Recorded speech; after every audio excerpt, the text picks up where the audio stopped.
Alors, bonjour, bonsoir à chacun de vous. Bon après-midi. Et selon le lieu d'où vous nous suivez, je vous salue tous dans le beau et précieux nom de notre Seigneur Jésus.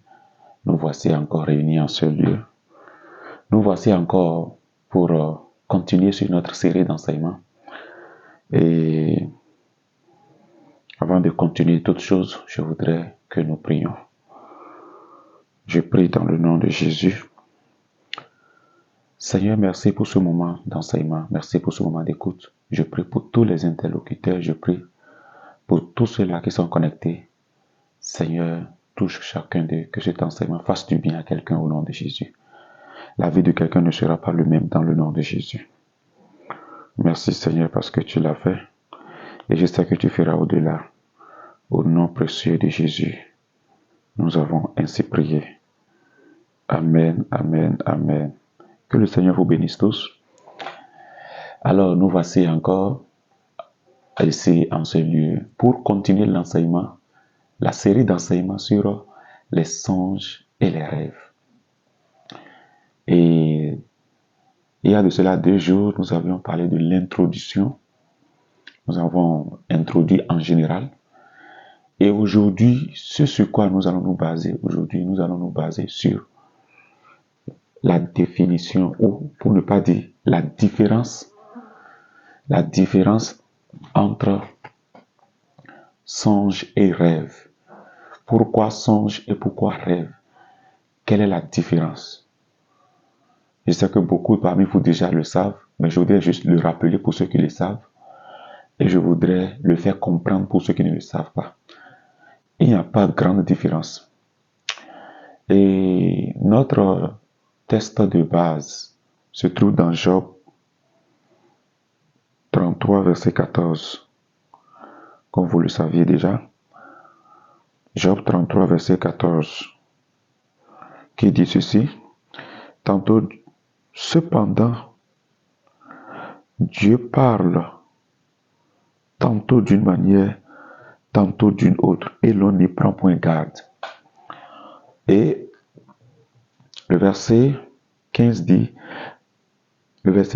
il parle pas des songes, pas des visions nocturnes, quand les hommes sont livrés à un profond sommeil, quand ils sont endormis sur leur couche.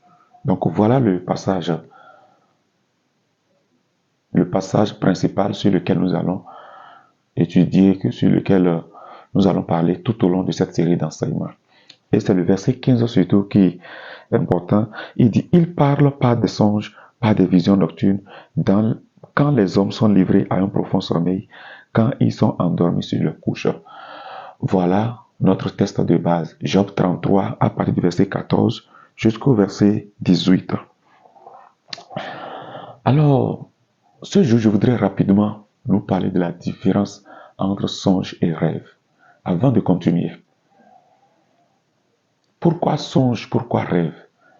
Pour être clair et net, pour ne pas tourner autour du pot, le mot songe est biblique.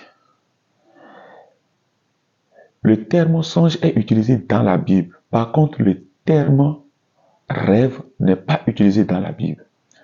Lorsque vous parcourez toute la Bible, vous allez voir qu'il a été question de songe et non de rêve. Et quand vous cherchez le mot rêve dans toute la Bible, dans l'Ancien Testament, vous allez voir ça seulement dans 2 passages. Le mot rêve se trouve dans 2 passages dans l'Ancien Testament. Et ces mots rêve qui se trouvent dans l'Ancien Testament, ces 2 passages n'ont rien à voir avec ce que nous sommes en train de parler, ce dont nous sommes en train de discuter. Dans le Nouveau Testament, il n'y a pas le mot rêve.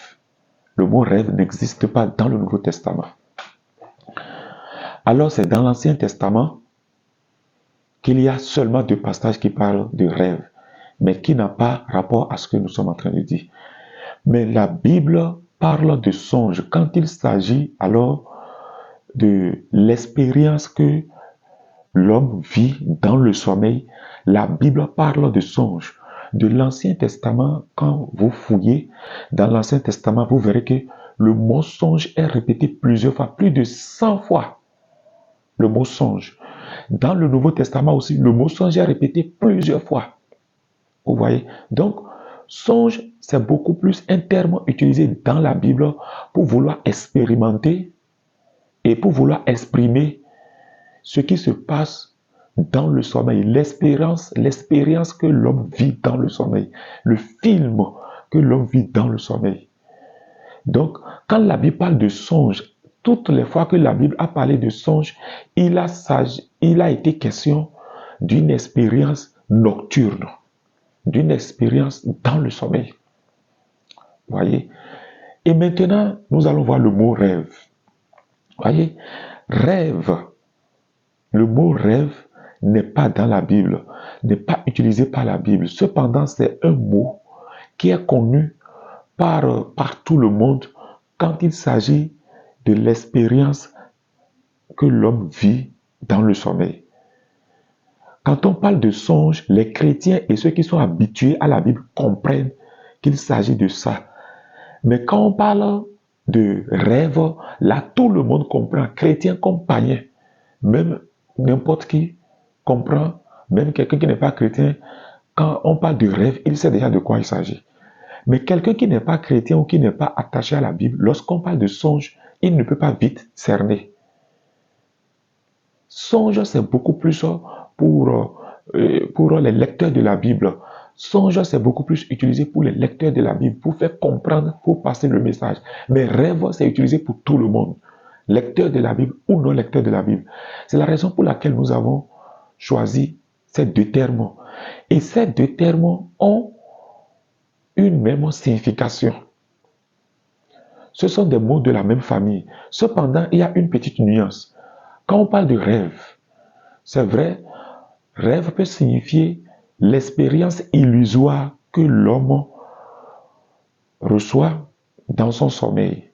Cependant, il y a la définition du rêve dans le sens figuré qui peut aussi vouloir dire le désir de, ou bien l'espérance, ou bien un projet. Voyez, lorsque nous parlons de projet ou de désir, comme exemple, quelqu'un peut dire, je rêve de voyager, je rêve d'avoir ma propre maison, je rêve de devenir président de la République. Vous voyez, donc ça c'est un désir, c'est différent de quelqu'un qui dort et qui reçoit une expérience dans le sommeil. Donc, c'est la nuance qu'il y a entre le mot rêve et songe. Voyez, donc, on peut parler de rêver de devenir quelque chose ou bien quelqu'un qui est dans l'espoir de quelque chose. Il utilise aussi le mot rêve. Mais ici, tout au long de cette série d'enseignements, il s'agit du rêve ou de songe qui se passe dans la nuit, ce qui se produit dans la nuit quand tu dors. Quand toi, tu dors la nuit, l'expérience illusoire qui se produit, le film que tu vois dans le sommeil pendant que tu dors, pendant que tu es sur ta couche, c'est de cela qu'il s'agit et c'est de ça que nous allons parler tout au long de cet enseignement. Alors, le passage,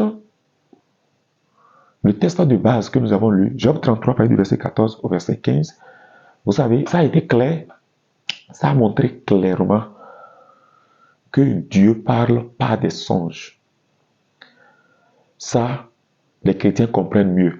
Maintenant, si je veux parler à tout le monde, chrétien comme païen, je dirais plus simplement, Dieu parle par les rêves. Là, le mot rêve, c'est beaucoup plus un mot général. Dieu parle par les rêves quand on dort dans la nuit. Et je vous le dis et je le redis, ne prenez pas les rêves à la légère. Les jours dans lesquels nous sommes sont les jours où Dieu parle beaucoup plus par les rêves que par tout autre moyen. Nous sommes dans les jours où Dieu parle beaucoup plus par les rêves que par tout autre moyen. Et c'est le moyen qu'il a choisi d'utiliser ces derniers jours. Beaucoup plus pour parler à l'humanité, par les rêves et les songes. Par les rêves ou les songes. Dieu parle. Et on ne doit pas négliger cela. On doit prendre cela au sérieux. Donc, dans la suite de l'enseignement, nous vous dirons les buts des rêves. Les buts des rêves. Nous vous dirons les buts ou les objectifs des rêves. Pour aujourd'hui, nous allons juste nous arrêter là. Je ne voudrais pas faire de longs enseignements. Ce sera de courts enseignements pour que vous compreniez mieux. Aujourd'hui, nous avons fait juste la différence entre les songes et les rêves. Et je pense que désormais, tu comprends, quand on parle de songes et de rêves, tu comprendras mieux. Tu peux aussi continuer par faire tes recherches pour mieux comprendre. Mais selon la petite compréhension que j'ai, c'est ça que je viens de te donner. Donc, désormais, tu peux faire la nuance quand on parle de songes et quand on parle de rêves. Que le Seigneur vous bénisse pour cette série et rendez-vous dans 48 heures au plus pour continuer. Et restez connectés, s'il vous plaît. Et je voudrais vous dire de partager, invitez vos amis à se connecter et à s'abonner à cette chaîne. Je pense que vous ne serez pas déçus. Le Dieu que j'essaie ne déçoit pas. Il ne m'a jamais déçu et il ne te décevra pas au nom de Jésus. Donc, n'oubliez pas alors de partager. N'oubliez pas de vous connecter. D'où où vous êtes, la main de l'Éternel touche chacun de vous et votre vie ne sera plus jamais la même au nom de Jésus. Je vous bénis de tout mon cœur. Alors, je prie pour toi qui me suis. Je prie dans le nom de Jésus, à partir de ce soir, à partir de ce matin, à partir de cet après-midi, à partir de ce moment, je déclare que tu reçoives une visitation divine dans le nom de Jésus. À partir de ce jour, je prie que le Seigneur se révèle à toi davantage dans les rêves, dans le nom de Jésus-Christ. Je prie que tout esprit de négligence des rêves s'éloigne de toi. Tout ce qui t'amenait à négliger les rêves, que cela s'éloigne de toi au nom de Jésus. Que cela s'éloigne de toi au nom de Jésus. À partir d'aujourd'hui, tu ne négliges plus tes rêves. Reçois la grâce de ne plus négliger tes rêves. Reçois la grâce de prendre les rêves au sérieux dans le nom de Jésus de Nazareth. Reçois cette visitation du Seigneur, que ta vie ne soit plus jamais la même, dans le nom précieux de Jésus de Nazareth. Amen, amen, amen. Vous êtes bénis et je vous dis à très très bientôt. Soyez connectés à tout moment, vous allez recevoir. Et si vous avez des questions, posez les questions dans les commentaires et les questions seront répondues ici. Toutes questions que vous avez par rapport au rêve, posez-les dans les commentaires et les questions seront répondues ici. Donc à très bientôt et que la grâce de Dieu soit sur chacun de vous. Au nom du Père, je le déclare. Au nom du Fils, je le déclare. Au nom du Saint-Esprit. Amen, amen, amen. C'est votre serviteur Modibo Thibault. Vous êtes bénis. À très bientôt. Ciao, ciao.